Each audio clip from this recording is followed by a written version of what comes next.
Cosa sta accadendo? Ben ritrovati. Sta accadendo quello che aveva detto lei, che ha detto Salvini. Cosa sta accadendo? Sta accadendo che mancano i cosiddetti rapporti internazionali. La politica internazionale ha fallito su questa cosa.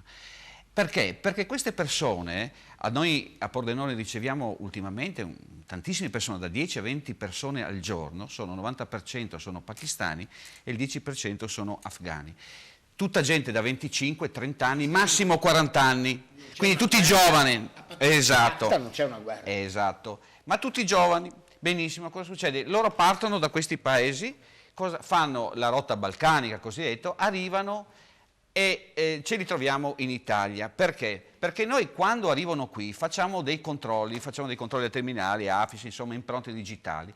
E dopo 3-4 giorni li richiamiamo per fare i colloqui. Nel frattempo vanno le Caritas, vanno queste Onlus. Beh, cosa scopriamo? Scopriamo che sono stati già identificati in Austria, identificati in Germania, in Gran Bretagna, in tutti i paesi europei, i quali non li vogliono. Allora, voglio capire, il problema, il Dublino, dov'è? 1990, si diceva chi li prende le impronte, vi ricordate? Questo dice, andate a guardare cosa dice Dublino. Invece, senza documenti, non me ne frega niente, via da qua. Dove arrivano? Arrivano in Austria e in Austria gli dicono che a Pordenone si sta bene, è accogliente, li prendiamo. Bene, una volta presi, questi stanno a aspettare 4 mesi, perché in genere la commissione di Gorizia, che per territorio europea si consulta e consulta con queste persone, ha 4 mesi di tempo. Nel frattempo, dopo 60 giorni, questi potrebbero già andare a lavorare addirittura in Italia.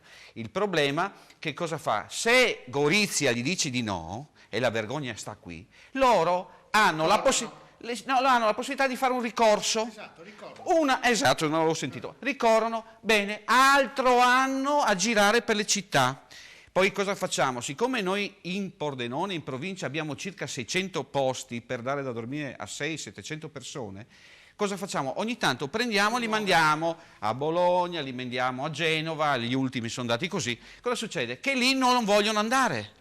Perché loro, come vogliono andare a Roma, non vogliono andare a Genova. Benissimo. Allora adesso perdono lo stato di accoglienza, perdono i famosi 35 euro.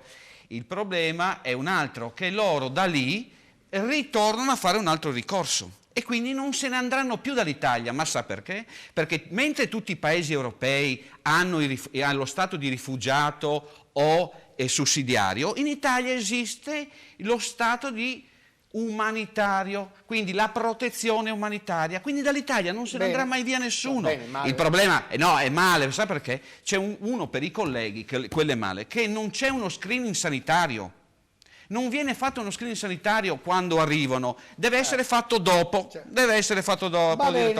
Direttore, io devo darle questa cosa da parte del direttivo del Cimo Fans Club, che si è riunito l'altra sera, di Cimolai chiaramente, fa il Giro d'Italia, è confermato. Sì.